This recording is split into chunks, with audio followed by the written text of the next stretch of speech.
Okay, so I am live.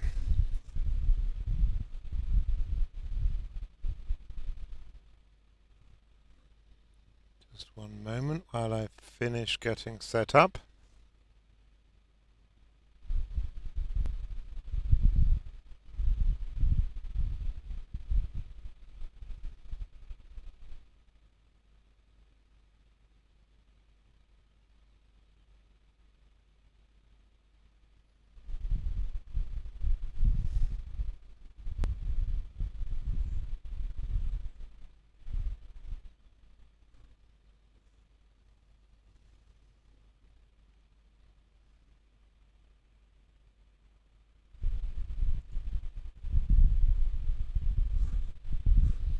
Okay, so I'm live on Discord, on Twitch, and recording this for YouTube. This is the third part of this introduction to using the toolset. The second part went a bit long and I was rather tired, so I'll try to be more helpful and concise this time around.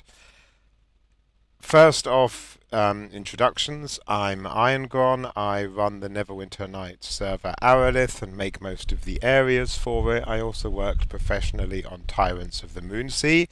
And these streams just take you through the very basics of using the Aurora toolset. That is the toolset that's used for creating the game Neverwinter Nights.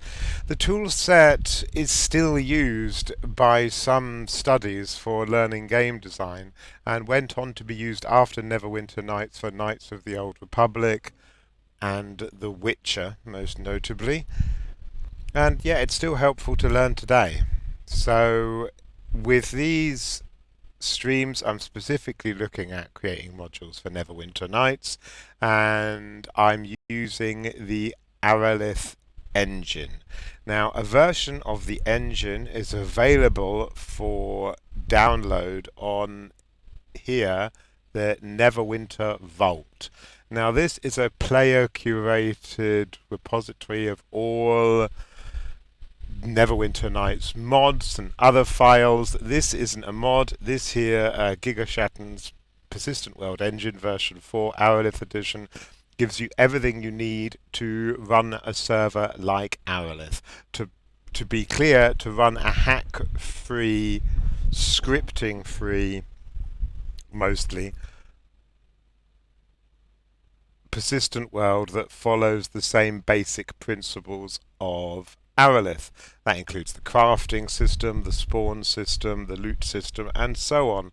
You can see here that it was last modified back in 2017, so it's been up on the Vault for a while. There might be some issues with it still. If there is, leave it in the comments at the bottom here, and we should be able to get it fixed up if there are any issues. But the idea is that you can use it to, create your own modules. Whether that is creating your entirely new module or just submitting areas for Aralith or anything else. Not much I'm saying here is Aralith specific, but the reason I'm using this engine is because it has all the scripts in place and you can just concentrate on making areas. Specifically, if we go into module properties, which I did last time, and go to events, you can see all the scripts here are in place for the server to run. The same goes for areas, creatures, and so on. So really, this stream isn't for coders, although of course they can watch. And the engine's quite good if you've got like moderate scripting ability or low scripting ability like myself, as you can always just go in and edit the existing scripts. Neverwinter Nights includes a script wizard that isn't ideal, but it functions, gets the job done. I think that is somewhere there. Script editor. There's some sort of creation wizard, but you can edit the ones that are in the game. So In the first of these streams, I just talked about creating a module and the module properties. In the second stream and this stream, I'm just looking at specific tile sets, pointing out what advantages and disadvantages they have and what bugs they may contain. I'll also be giving my opinion of all of them. Sometimes I like them, sometimes I don't. Keep in mind that what I rate perhaps most highly is versatility, when you can repurpose the tile set to create all kinds of different atmospheres and places. That's really when they're at their best. I left off last time looking at the desert, which is actually one of my favorite tile sets. Let me just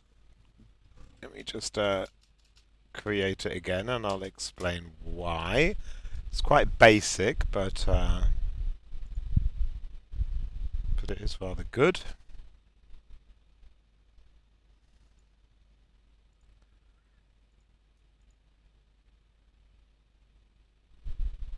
So, quick refresher, you have three things: features, groups, and terrain. Terrain actually lays out these squares, what kind of terrain that is available. This one has chasms, cliffs, they can go right up to the edge of the chasm, desert, which you can see everywhere here, as well as bridges and trenches. Now, while the tile set is quite basic, I always appreciate tile sets that have a lot of verticality, a lot on the Z-axis going on. The groups in this one are desert-themed buildings, some quite generic camps. Basically everything you need to create a little desert town is there. A couple more thematic things. This is the top of a temple that's buried.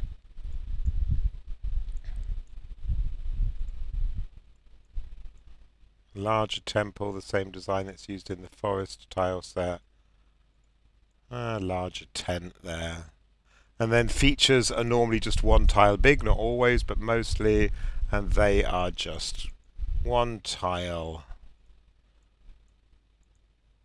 size, things to put down to dress your area. I always enjoy having tile sets that have these pits because you can fill them. If you're using hack placeables, you'll find things like lava, but even in the standard game now, you'll see water here in placeables, parks and nature. I'll talk more about placeables in a later one of these videos. But you see, for instance, if I put this here, that's huge, but if I put it below the level of the ground, there you can create a pit filled with water, and that'll also turn these trenches into streams. Anyone that plays Aurora will recognize the desert tile set from Our Abyss. Now, in Our Abyss, we filled the pits with lava and changed the sky to red and have it sort of raining fire, and it works very effectively. And this is what I mean about versatility in the tile sets. If you can repurpose them to make something more interesting or something different, then players are just going to get less bored. And the desert tile set's quite good for being able to, change and mix around.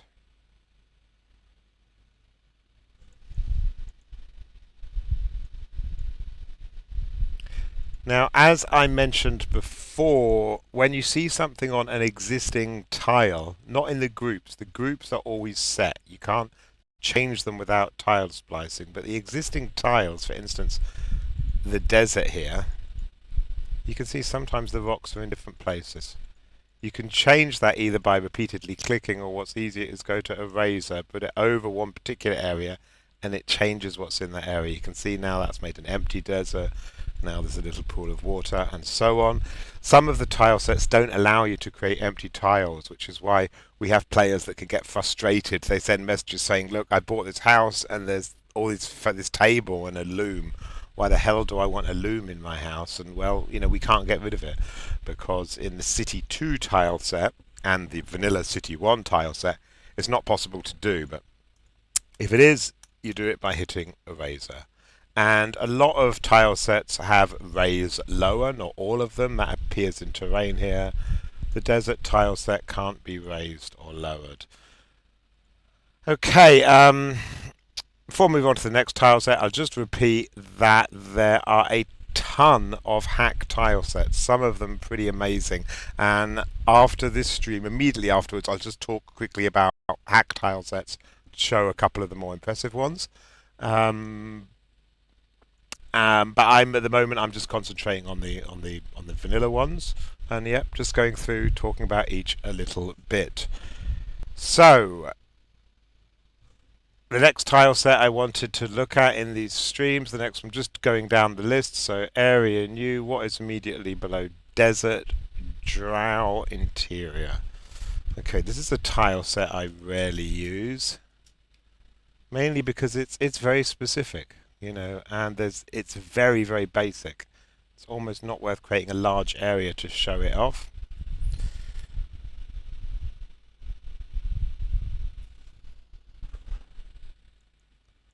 Okay, so what terrain does this have? Well, it's got a 2x2 room.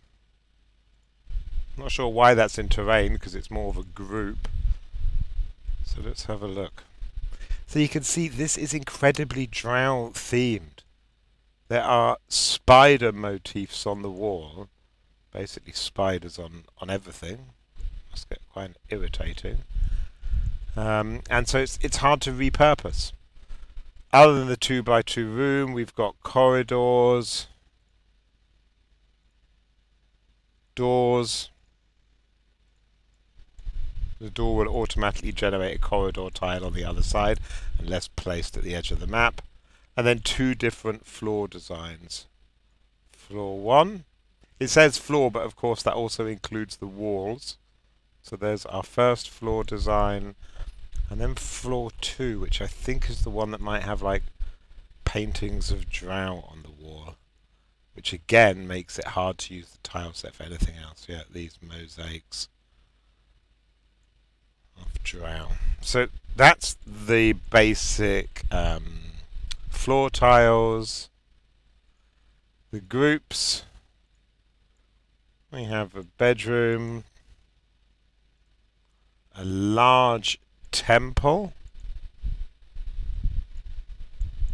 and again a big spider on the wall.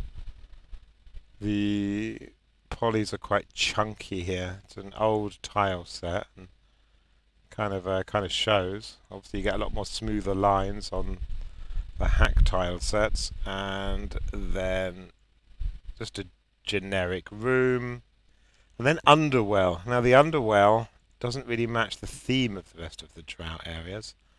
Let me show you it. See here, it's got actually plain brick walls that look like more something from the surface, and these barrels along the wall. This dome is actually a door. It'll animate open and close when you click on it. Like all doors, you can right click on it, change the initial state to open. That's it, open. No, it won't let me close it. Oh, here we go. And that'll animate opening and closing. Obviously, the underwell is intended as a way in and out of the Underdark to be actually a surface area. You go in here and then go on that lift and go down. What else does it have?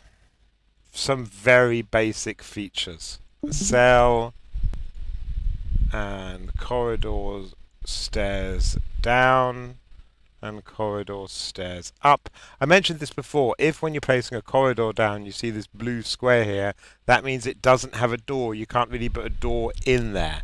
It's just a transition that you won't that you click on and it will take you through. You can't open or close it. Well, I say you can't open and close it. In the Aurora engine there is a script function here in area properties, or I'll talk about properties later, that automatically closes all doors when an area is vacated. In the default tile set, a door will stay open, so if a player goes into an area, leaves the door open, leaves the area, and someone comes back 20 minutes later, the door will still be open. Now, Aurora has this handy script that will close all doors when the area is emptied. But this means it'll also close doors that shouldn't actually be possible to be closed. So if you're ever playing on Aurora and you come to an area transition like this with no visible door, but you still have to click on it and you hear the sound of a door opening, that's why. It's because Aurora uses a script that closes all doors, and the script can't differentiate between non-door transitions and actual doors, because as far as I'm aware within the engine itself there is no difference between them, effectively just a visual. I can use a variable on them to make sure they always stay open, but if someone physically closes them, which they can do, then yeah, that'll continue. It's a small bug, but sometimes people playing Aurora do wonder why that happens. So what else is there to say about this tile set? I mean, it's got quite a strong theme. If you want to have drow areas, then absolutely use it. I guess maybe if you have something else spider themed, you could use it. But the problem is there are spiders everywhere. Just the whole thing is marked with spiders. Really only any good for drow. That affects its versatility. Of course, like all of these interior areas, if you just lay out floor and then use a sky, you could theoretically make it an exterior area, but it has no pits. So you can't break off the edge of the area with anything other than walls. So, yeah, it's not great. Serves a purpose if you want to use drow. Not much else to say about the drow interior tile set. Don't want to ramble too long, so let's move on to the next one. Oh, hang on, that's my phone ringing. I just have to mute the two microphones. Back in just a sec.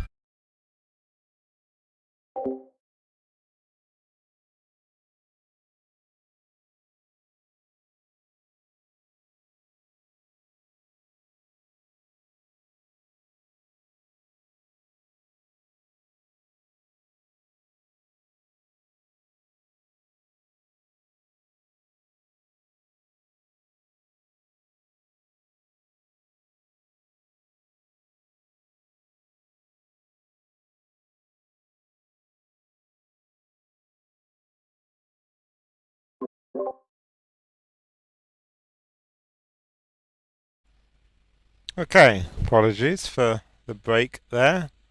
Let's move on to the next one down the list. Dungeon. I talked about that last time, so maybe I looked at drow interior quickly there too. Dungeon's one of my least favourite. Early Winter 2. Now, there is only one Early Winter. It's just called Early Winter 2 because this tile set was added during production of Tyrants of the Moonsea, or afterwards.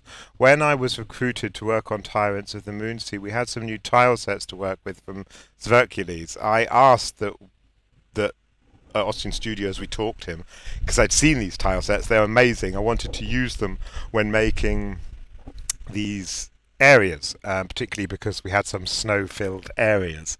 I also asked that all of those resources that were used in Tyrants of the Moonsea and Daggerford were updated into the main game for anyone to use. Daggerford was made many years ago, but all these resources were never there in the tool set for anyone to use unless they extracted them and put them in a hack package. So now they're all there available.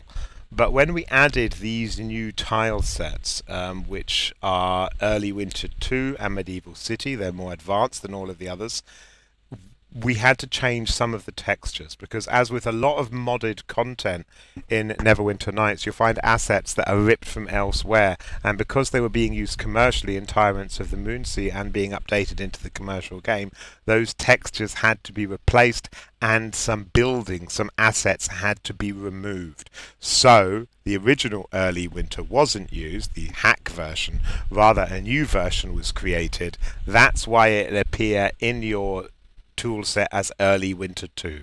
Early Winter 2 is basically the Early Winter that is fit for commercial release.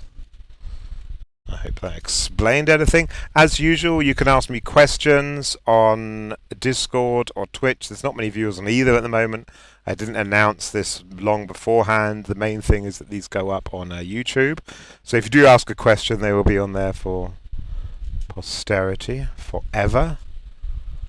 early winter. I'm just going to call it early winter there because there is only one, and let's use the hack version. Honestly, there's no reason to. The hack version has turf homes, so I guess if you want to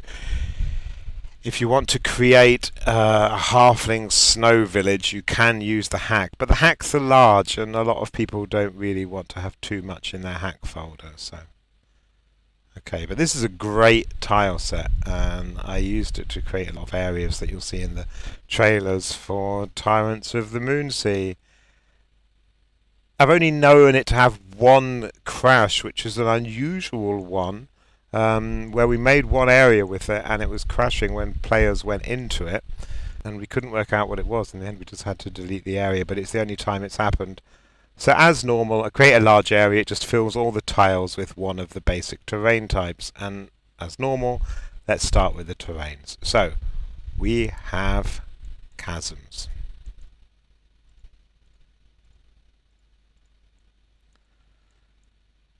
Now, one quick word on chasms. This chasm has areas at the bottom. This can be walked along with the walk mesh. If you're not sure where the walk mesh goes, you can go up here to Environment and then render AABB nodes, and that will color the whole thing to show you where the walk mesh is. I'm not going to turn it on now because it crashes in some tile sets, and I don't want the stream to be interrupted by an unfortunate crash. But anyway, this has a walk mesh at the bottom. When we add features and groups, you'll see you can put some things in the bottom here. Not many, but some. Now, often, if you're creating an area, let's say you're using the chasm, and then you're wanting to, let's see, I think there is there a bridge across this? I thought there was. I mean, there is, I'm just not sure where it is. It'll be as road. So if you're creating a road across this, oh, that's a stream. 1 second. Road.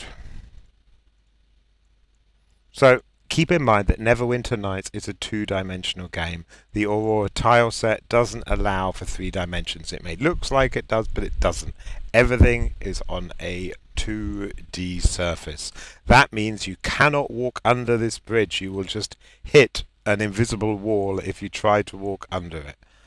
There's no way around this. It's the way the game was designed. It's of course disappointing, especially because Neverwinter Nights came out in the same year as Morrowind, which allowed all of this stuff.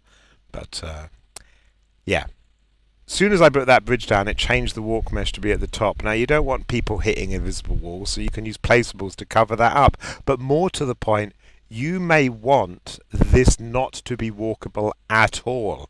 You may want at the bottom of your pit to not be an area where anyone can walk because, you know, maybe you've got maybe using a spawn system like on Aurora that will put creatures everywhere. Maybe you're using placeables to turn it. Let's go back here. Ground. Black 4x4. Turning it into a pit, for instance. And you won't want it to be walkable. Now, if you're not wanting it to be walkable, remember what I said about a razor. You can use a razor to get rid of these rocks. If you don't want it to be walkable, there's no way within the actual tile set to do that. You need to go to Placeables, here, into Miscellaneous, and there you will find Invisible Wall, blocks movement. The instructions are on it. It says visible for easy use, but you place it down, and you have to use a lot of these. We use a hack thing that's much larger, so we don't have to use so many of them on Aurora. It's visible so you can place it more easily. But you can't walk there, creatures won't spawn there. Then when you've placed it, and you're happy with its placement, you go to its properties.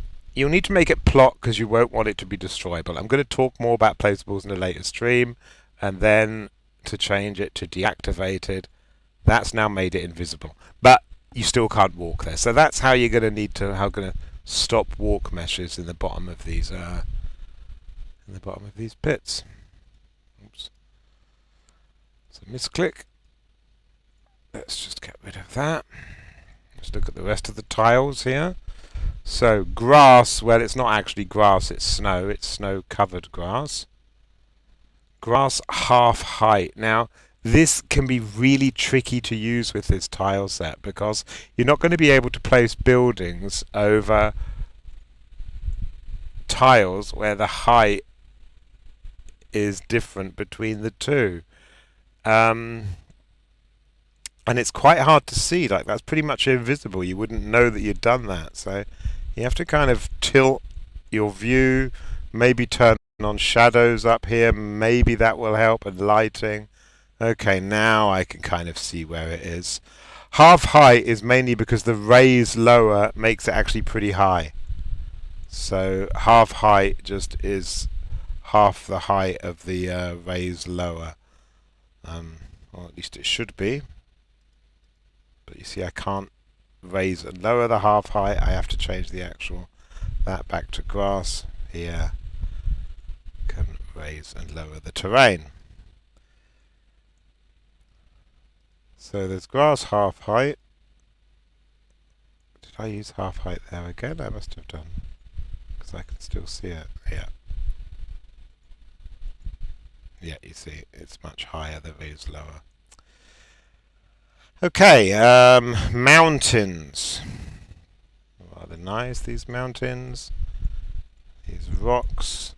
Now, unfortunately, you can't put the mountains right up to the edge of the chasm, so if you're going to want to block this off here, you'll need to use like rock placeables. So these mountains will automatically spawn trees on them. Ridge. This is the same as in the city rural exterior that I talked about. If you're having raised terrain like that, you can then use ridge to go along the edge to create this this ridge. There's stairs you can need to add into that, which we'll see in a minute. And then road. Now the road and the stream is pretty clever. It will, if you put it over the pit, as I saw there, it creates a bridge. You can run the road up into the mountain. And of course you can raise and lower the mountain. So raise, lower, the next thing I just want to talk about quickly. You need to have enough space around. If you have something set like this road, it might not let me raise it so easily. I'm not sure if roads do. You see, it's not letting me raise more when I'm left clicking there because the pit is stopping it, because it would then need to raise the terrain out here, and the road is stopping it. But if I go like over here, I can probably raise quite a long way. Now, you're getting these quite ugly lines when raising and lowering, so be careful. It looks really bad in game unless you mix it up a bit. So instead of that, I just sort of will change that a little bit so there's not too many clear lines. I could add in some ridges here and there, and then it looks a bit more natural. But this is where the grass half height comes in, so you see that immediately looks a lot more natural. As I said in the previous stream, start with a tiny area 2x2, raise it to however what you want your default height to be, whether it's high or low, and then extend the area with this environment, edit resize area, and then it will resize it at whatever height it's currently set at. Stream, basically like the road, except it's a stream of water. If you put it up into the mountain, it will create these waterfalls. Now, trees, which are the same here as in almost all other tile sets, these sort of weird barrier of trees with this black void in between. These are basically blockers. When making Aurora, I tend to always try and block off the edge of the map so players don't get confused. Only have an opening if you can actually transition to another area. Now, what is tricky with this tile set is using the water. Here. Now, that might look straightforward. But if I raise this along here,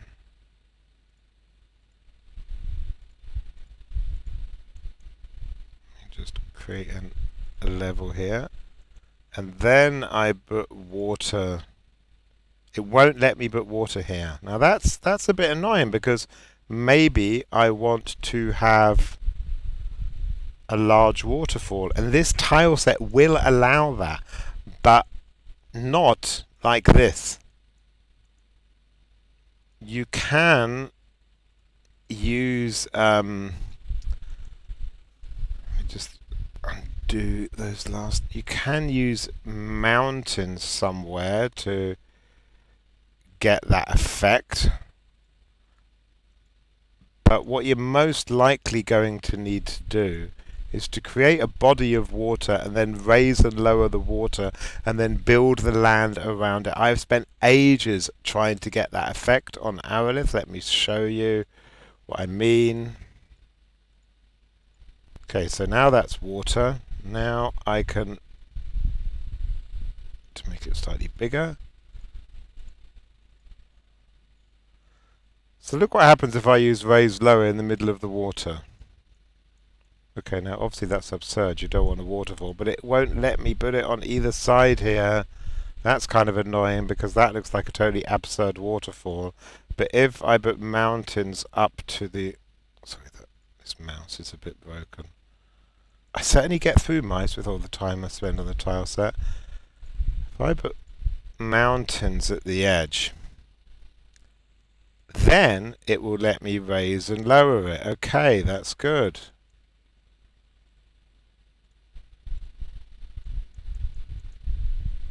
But obviously I don't want the waterfall going here on either side, so just block that off with mountains.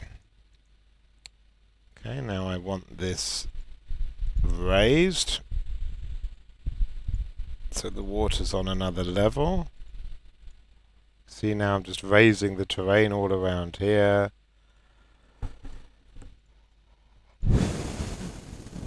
Okay, you can see that's now a flat bit of land. Now I can change that back to water. Oh, and it won't let me do it here because of this corner. You're going to have to change that to mountains. Then I can change this to water, hopefully. Nope, I have to raise it further along the edges here. It's a pain, but this is what you basically have to do if you want to create rivers with waterfalls. There's a few other ways to do it. It takes experimentation, but eventually you will get there. You see I put water behind, then I could do it. So here that's red, it won't let me do it, won't let me add water there.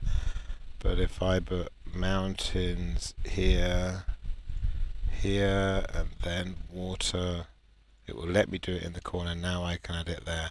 Okay, now I've got a stream, but maybe I want grass at the edge of the stream. It wouldn't let me do that before, but now it might let me in some areas to get the grass up to the edge of the water. It takes time and it's a pain, but you can end up creating some very pretty areas. So that's the really tricky thing with this tile set, is working with the water. Okay, let's move on to the groups in this tile set. Let me turn the lighting and the shadows off so it's a bit clearer. What do we have here in groups? Okay, so the groups are separated here. You'll see this in a few tile sets. The groups are separated between the different tile sets. Things you can put on the water. So, what do we have here? We have coastline, just for creating a bit of coast. I'm not sure why. He's obviously got a reason for having done that. So there's a bit of coastline. We can have a docked boat. There. Ship that would sit in the middle of the water. The ship has a walk mesh on it. That's how we use our shipping system. A much larger ship, that's not going to fit there, but you can see how big it is. A smaller ship, rather like that one. and a docked boat. The ships, most ships anyway, have door portals in them, and when I talk about placeables, we'll talk about doors, but if I look here, just to show you now, you can see there is this door portal, this black space here, and it just means that you can put a door in there if you need to. Okay, so let's keep going because there's a lot of this. Okay, the mountain has this fantastic castle. One of the couple of nicest resources you have. It's on a slope, so it's quite hard to place. So here it is. You can have a road that leads up to it. And then here, these are stairs. Hard to see without the lighting and the shadows on. The lighting and shadows on, we should be able to see the stairs more easily. To go up here and then in this door. And it looks very pretty from this side too, but you're going to need to set your fog distance large to see that. So that's a rather nice thing. We don't have it used very much on Aurora. I can, off the top of my head, only think about one place I've used that, but it's a nice tile. Snowy hill. I don't know what a snowy hill is. Just a bit of mountain with a snowy hill. Okay.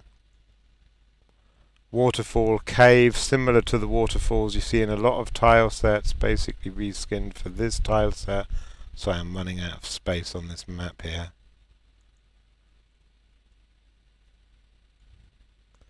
So you have water that falls down, and then behind it there's a door here. So you can click on this transition and walk through, and the waterfall falls into this pit. Okay, what do we have for the grass? A cabbage field. Does it actually have cabbages? It does. That's very specific. Dragon skeleton. Similar to the dragon skeletons you'll see elsewhere. Some fields. And the goblin hut. Similar to the hut you'll see in the mines and caverns. And then for the cliff, different paths down.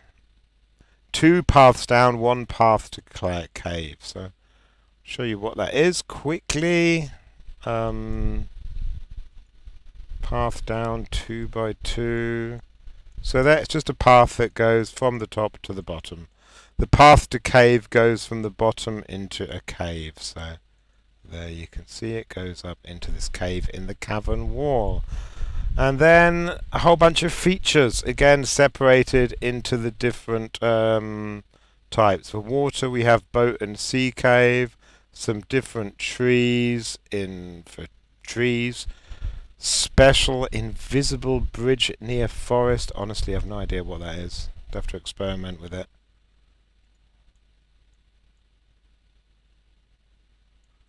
Okay, so there's obviously a bridge over this stream. River fork, no crossing. River into forest, that is like that, but no crossing. Small waterfall. Again, no crossing means you can't cross the stream. Mountains, a whole bunch of different caves, depending on where you want to put them. If you want to have them in the wall, if you want to have them in the corner. A corner cave, for instance, will look like that. You can walk up the steps into this little cave in the corner. There's mine entrances. The really interesting one, a road that goes into a cave, which is actually rather good if you're creating like dwarven stuff. There's a few different ones of these. I've got no space to show you them, but basically it's a cave entrance with a road leading into it. There we go. I should be able to add a road up there, given the way it looks. Well, I can't because I've got a ridge there, but you know what I mean. But it does have this rather nice, this mage tower, which I think is One of the prettiest tiles in this tile set. Put it down somewhere. Let me put it there. Okay. And again, there's a little road leading up to it. Unfortunately, there's no walk mesh up here, which is a shame. It would be lovely to be able to stand on top of the tower and look out, but it's not possible. There's no walk mesh there, and it wouldn't be able to extend above that door anyway, so I guess that's why he didn't do it. Grass, anthill, some bridges, smaller goblin hut, a hole in the ground, low gates for the low wall, so I guess the wall was here. It's just a stone wall.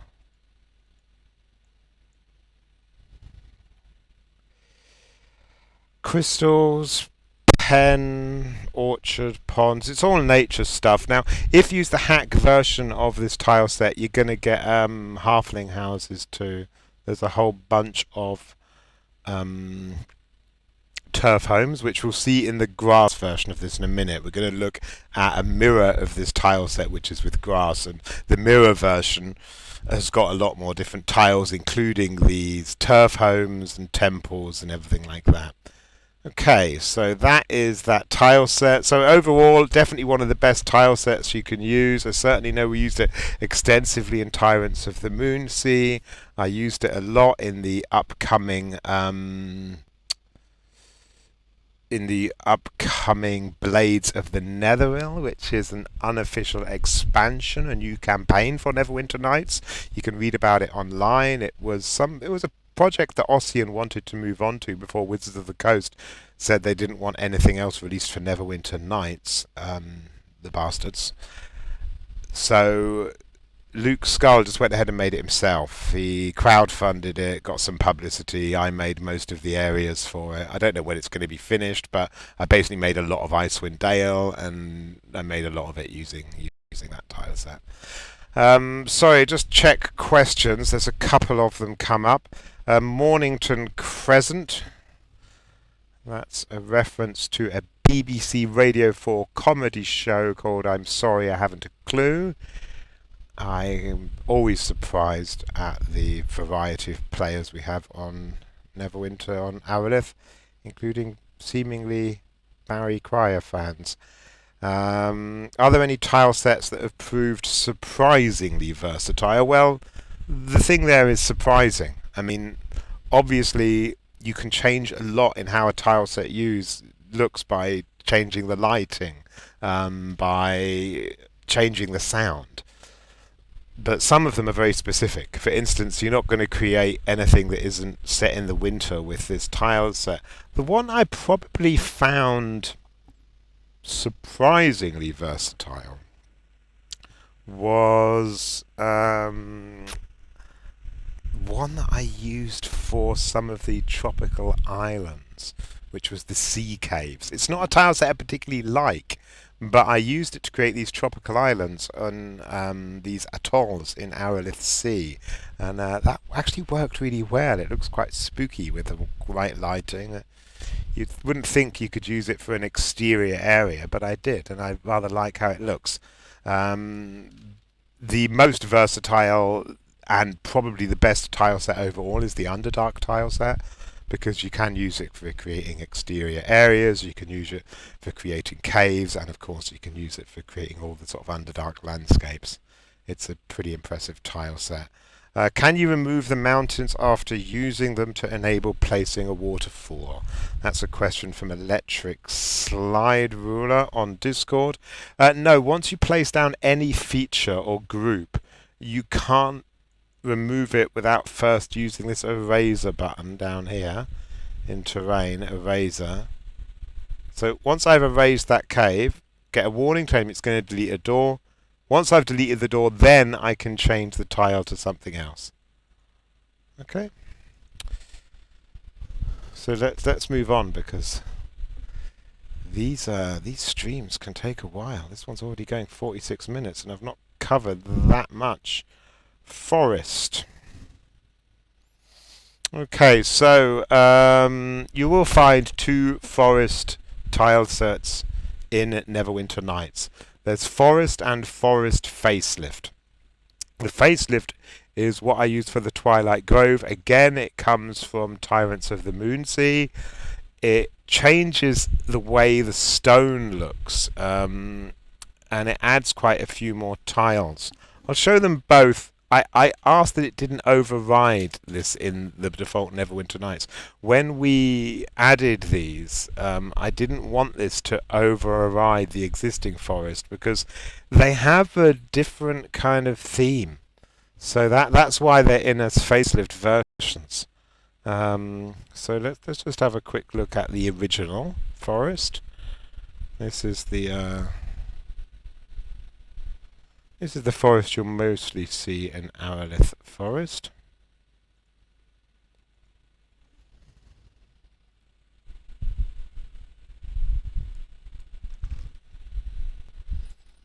Oh, turn the shadows off. Gets kind of hard to see. So okay, lots of just big sticks in the ground. Now, what you won't see very easily is these falling leaves. Can you see them? This animation plays everywhere.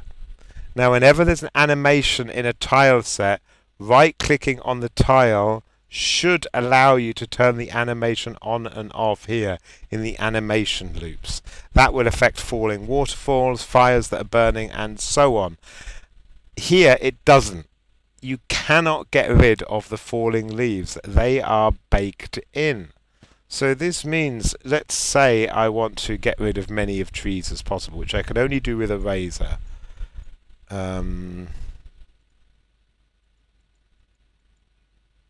Strange, it's not letting me do it.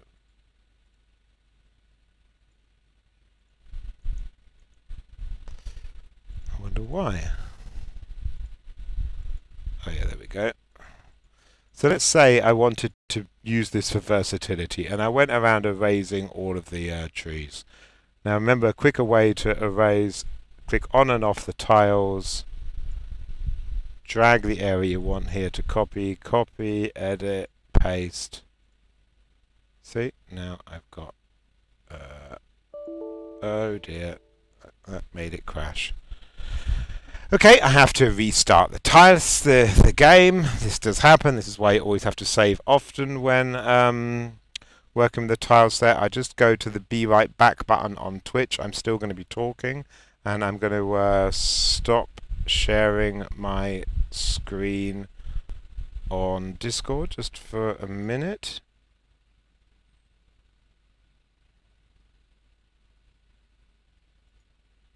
But I am still on the voice channel. The reason I turn off my screen when restarting the tile set is because on Discord, not on Twitch for some reason, but on Discord the Toolset won't stream as a standalone program. I have to stream an entire screen. Now, there's not much on my second screen, but still I want to protect my privacy as much as I can.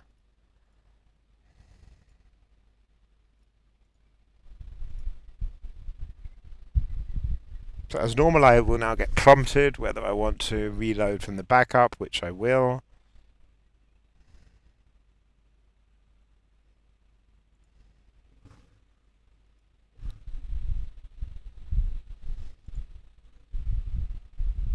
Okay, then I will start streaming again.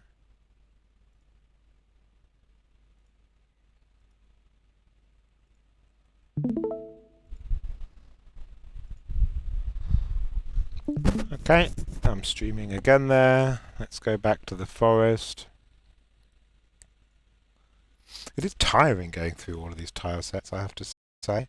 Last time I was doing this, I was really flagging and it went on for 2 hours. And looking back, I couldn't believe I spent 2 hours. And now, here I am, taking about as long again. So, terrain, we have cliffs. This is basically a lot like the desert. Pits. Streams.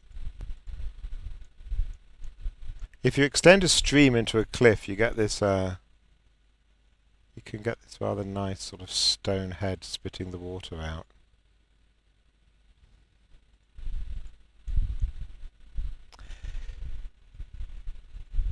And then a wall.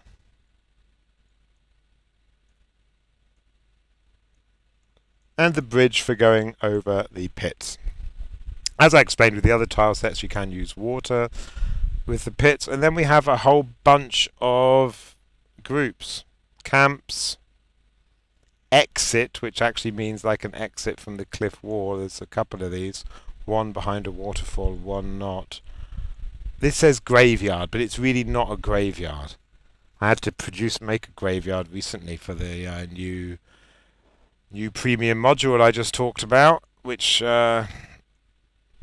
uses this tile set, but this actually isn't a graveyard. It's like a skull in a tree. There, look. It's rather nice, but it's not a graveyard. Grove. Lodge. Some tiny shacks.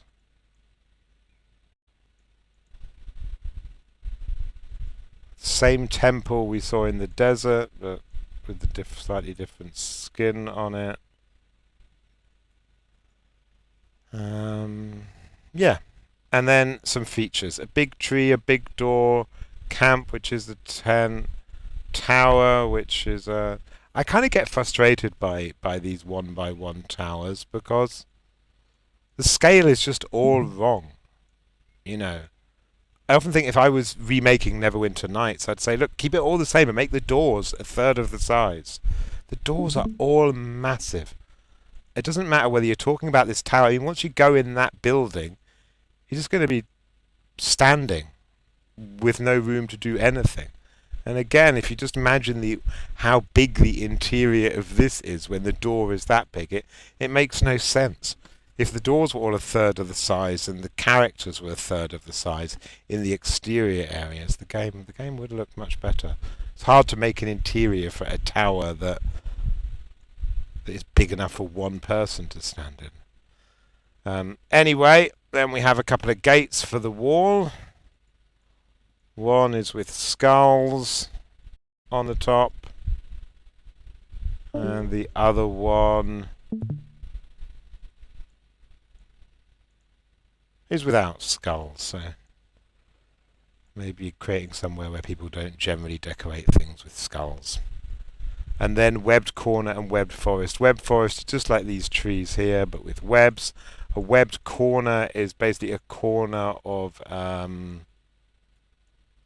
these cliffs with webs in. So you can see it's pretty basic. What really stops the versatility of the forest tile set is these falling leaves. The other thing that's disappointing is the trees have got no foliage on them. I mean, obviously you're supposed to use lighting and give the impression that you're walking through the bottom of the forest. As you can see with a lot of tile sets, it cuts off. It's one of my major gripes with Neverwinter Nights is this just lack of verticality. I mean, it just stops part way up, and if the rock face is stopping, why do the trees go higher? It's kind of illogical. I've said before, it's like the budget ran out after the second story. So let's then look at why the Forest 2 is different and a lot better, solving a lot of these problems. Tile set, Forest facelift. Again, this is in everyone's tool set. Forest facelift, and it's a thing of wonder. So a quick note about the Forest facelift. This tile set was in part created by a developer that I worked with at Ocean and who worked for Beamdog, called Bill. Now, I have been quietly paying Bill for the last few years to produce a tile set for me and for Aurora and for the Neverwinter Nights community called the Missing Tile Sets. Basically, it creates interiors for buildings that don't have fitting interiors. So these poor sector buildings in the Underdark don't have a fitting interior. The Deep Gnome Sverfneblin buildings don't have a fitting interior. The caravans don't have fitting interiors and various buildings. And he's been going through creating a lot of these for me. It's looking good. It's a big project. It updates me every couple of weeks. When it's ready, it will go on the Neverwinter Nights vault. It should hopefully look and feel like a normal Neverwinter Nights tile set, and it basically fills in the gaps. So, okay, look, immediately we can see we've got foliage on the trees here. That looks much, much better. If you want to cycle through the different available options, then go to Eraser. With a lot of these darker tile sets, it can actually be quite hard to see.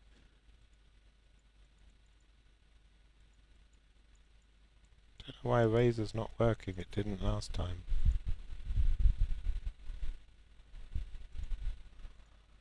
I'm currently using the development version of the tool set because there were some bugs that I know there's fixes in the pipeline for, but I don't know why Eraser didn't work then until I first placed a road. But there you can cycle through the available options. So how is it different? Well, the tree's got foliage, still got the falling leaves. The cliffs are capped. You can see they now have these rocks along the top. This was, I think, something I specifically asked for because I was frustrated by it. But it's not just that, it has got some amazing groups. So these are all the same, although the textures are just much better. The wall is in a different style, but get a load of some of these groups. Well, not groups, the groups show us the same.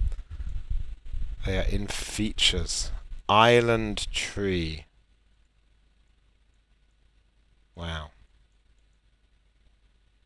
This walkway up to a tree, which is lovely. Island tree bridge connector. Just a connector to go across there. Side log. It's not the best name for it because when you look at it, it's this amazing log building. Isn't that nice?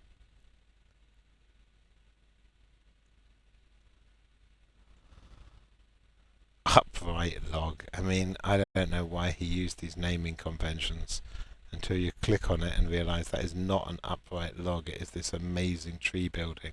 And this is walkable. This is a walkway that extends up and around and around and around and around with doors at different locations. These doors up here also work, so you can have a house with a door where you can come out, stand on the balcony and look out over the forest. Honestly, it is absolutely lovely. I used it for the Twilight Grove on Aurora, and it's really, really good. Other than that, it's mostly the same. Okay, much as I love that area, I'm going to close it and move on because we've still got a lot to cover. How far down the list are we? Not far enough.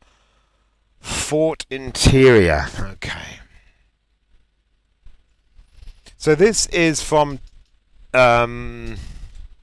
Kingmaker, one of the last premium modules released for Neverwinter Nights before it went dead for 10 years. In turn, before the enhanced edition. Fort interior is an impressive tile set. Lacks versatility and has some issues, but it's pretty special. The colour just annoys me. Everything's this sort of shade of sickly yellow. Okay, so again, let's look at the terrain. Floor. Now, whereas before, when I placed floor in a tile set, it covered that entire green square with floor. Here it doesn't. You can see the black around the edges. This means you can't have rooms up against each other. If I try to put another room in here, it's that far away. So you have to then connect it with a corridor. You can't have a thin wall between it unless you use these fences.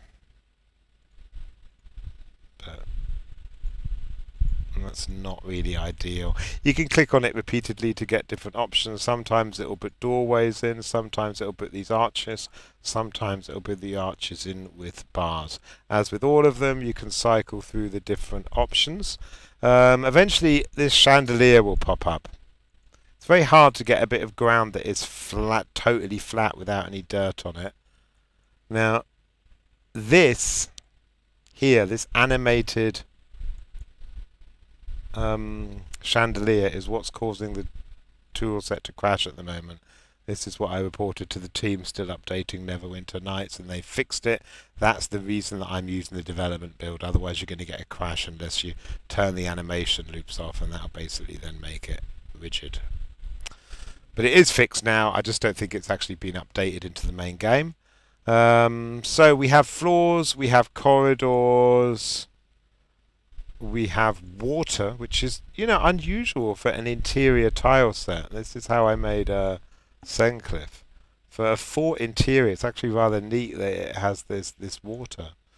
And then a bridge for going across the water. Now, of course, wherever you've got water, you've got the possibility of, therefore, using this to make an exterior tile set. If I just put water everywhere, I could use the eraser to get rid of these blocks. Again, you have to cycle through. It could take a while, so I'm not going to do it now, but just imagine that this is all water.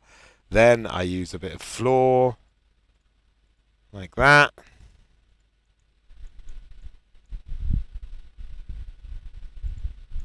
Like a road heading out.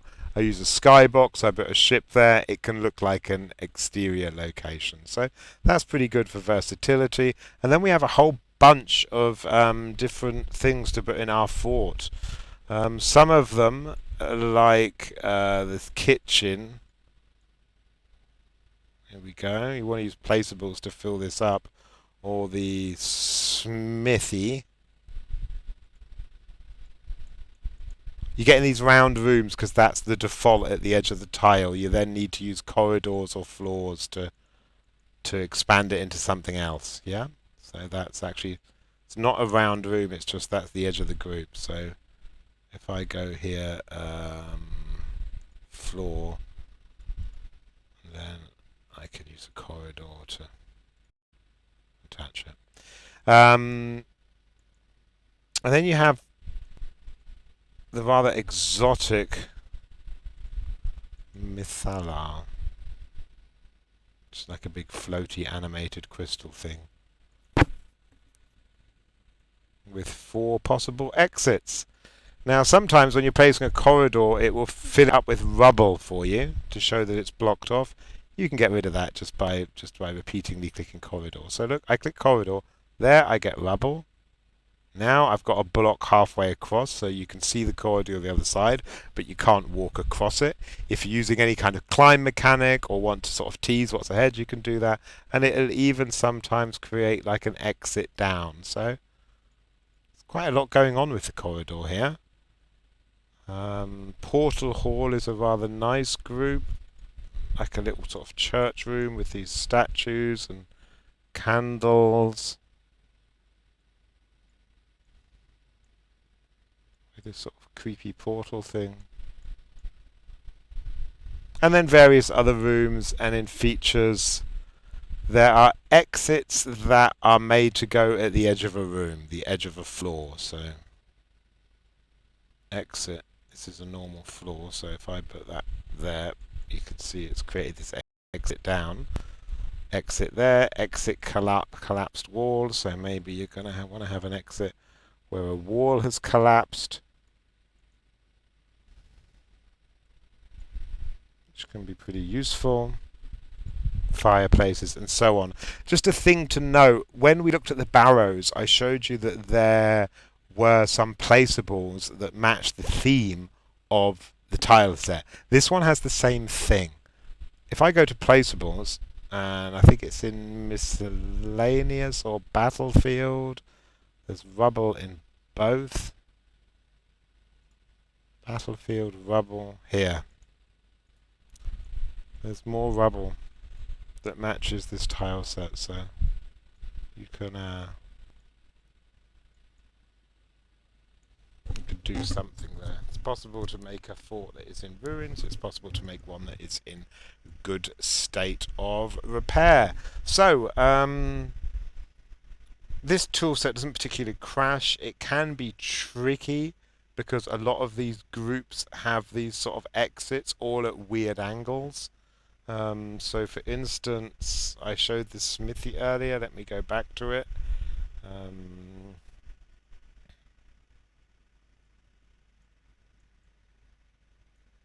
It's got exit here and an exit there. Now that means everything's, sometimes you just want to have a room that ends that you can put the door in, but instead you've got this, you've got two exits. Now maybe you don't want two exits, and there you have a problem because you could put a locked door in, but it's going to look kind of ugly. What you can therefore do is try to place it on the edge of the area. So now this is just goes into a black void, and you can cover it up with a placeable or, like, for instance, a bookshelf. And that just helps if it's hard to map out areas if you keep having to have all these exits everywhere, which this tile set just has too many of them. Too many rooms have a number of exits, so yeah, you can always just put that on the edge of the area, but a bookcase against the wall doesn't look like an exit anymore. There's another tricky thing with this. This is something I'll talk about in doors and placeables, so it's particularly useful here. So I'm going to show it now. I will talk about it again later. So we have these corridors with exits. I think it's here. Doorway, spiral stairs up and down, corridor, stairs up and down. Basically, it creates this. It should have two of these. It should have another one there. All that it changes is whether there's a door or a corridor going in. Now, this is a bug on this tile set. You see, it's placed a door here, but it's also placed another one at the bottom of the stairs. Now this doorway should be up here. It will default, but in the doorway at the top or the bottom of the stairs, and then you don't feel like you're particularly going up or down. Now when you right click on a door, it doesn't allow you to move it. You can see here there is no adjust location. But if you right click on it on the left, then you can adjust the location. Now we can change where the door is. Now we're going to want our coordinates where we want that door to go. So the way I would do that is I would go to a doorway placeable here, put the door where I want the new door, where I want that doorway to go. So let's say at the top of these steps. The walk mesh actually extends pretty high here. I can find out where it goes just by moving that around. I can see it goes to around there. Get it facing roughly the same direction. I'm not going to align it particularly well. Now I can see its location, 33.46. And I can right click on that door. Change the location here.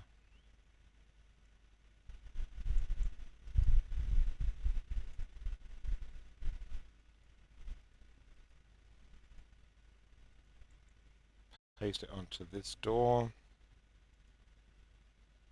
Oops. And I think it was at 1.4 here. So now the door is there. Now I just need to get it facing the right way. 300.9. Just get rid of that there. Right click here, change the location. 300.9. Okay, so now the door is up there. Now you have to walk up the steps to get to the door, down the steps to get to that door. It feels nicer when you're exploring the area, and it's worth doing when you have these doors that are a little way up or down the stairs. So that's the fort interior. It's a good tile set. It irritates me with this colouring here. We use a texture replacer to make the hub in Andanor, in our Underdark, that replaces this all with Underdark textures. I think looks a lot nicer, but it's certainly not a bad tile set. Okay, so let's move on to the next one. After 4 interior frozen wastes, this is only going to take me a minute because it is so basic.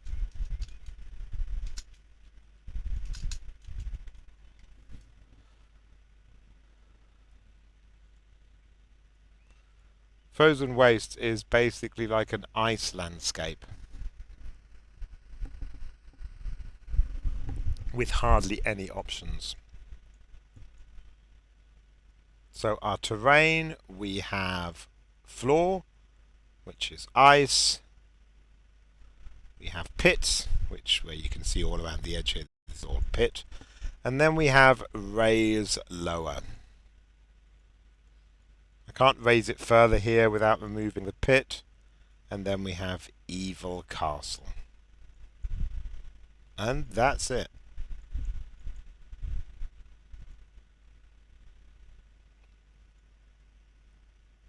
Evil castles, floor and pit. It's a shame the top of the castle doesn't have a walk mesh. I keep wanting to get that fixed by one of our art team.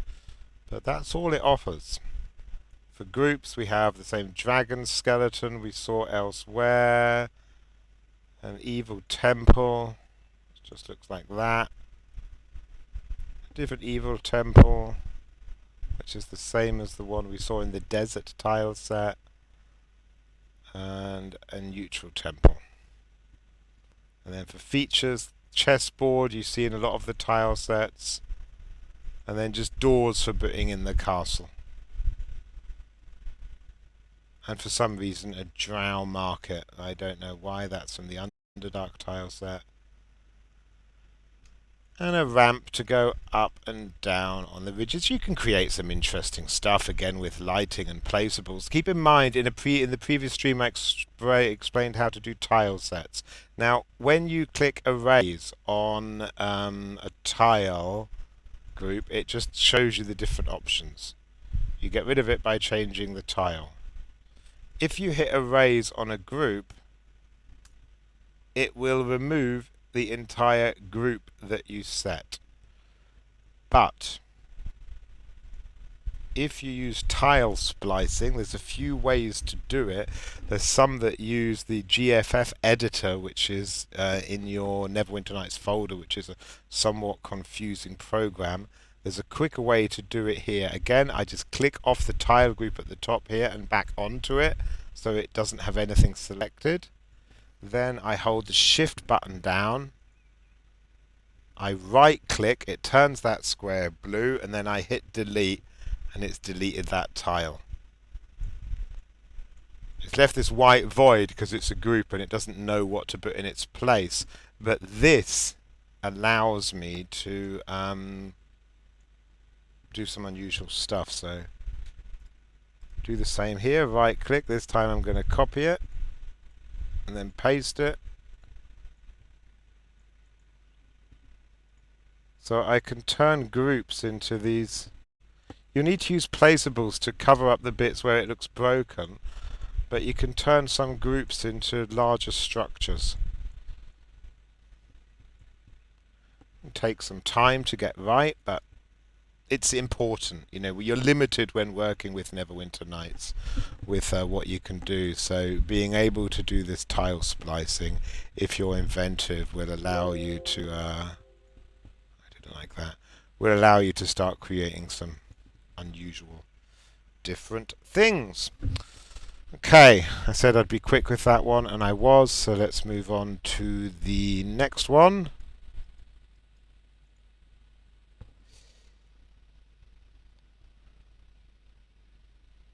Illithid interior.